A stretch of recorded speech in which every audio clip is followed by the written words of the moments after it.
On July 4th, 1776, the Declaration of Independence was signed and the United States of America was brought into existence. Since then, us as a nation has celebrated July 4th to be our Independence Day, and while that is true, the date that truly set up our country to be what it is today is July 21st, 1788, the day New Hampshire agreed to ratify the U.S. Constitution. We will examine the history behind the Constitution and its ratification process, the meaningful changes made to the Constitution over the 232 years it's been in use, and its effect on day-to-day life in the present. So before the Constitution, there was the Articles of Confederation. So this was right after the Declaration of Independence was signed, and this was the first form of government in the U.S.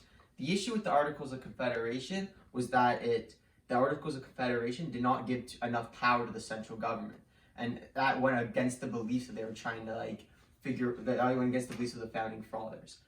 So then they had many different. I think there's three constitutional conventions or two held in Philadelphia to discuss to get rid of the Articles of Confederation and work on a new constitution.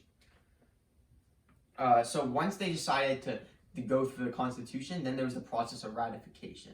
So the ratification process involved having every state agree to ratify the Constitution and make it the framework of the government. So for the ratification process, there were many parties and people against the Constitution because they felt like it gave too much power to the central government, or for the Constitution, such as Alexander Hamilton and the other Federalists, who wrote many papers and essays called the Federalist Papers that were in defense of the Constitution in the newspaper. So then, once the Constitution was ratified by New Hampshire on July 21st, 1788, then the Constitution was in practice. So the Constitution is made up of two parts. You have the Bill of Rights and the amendments, and then you have the 7 articles.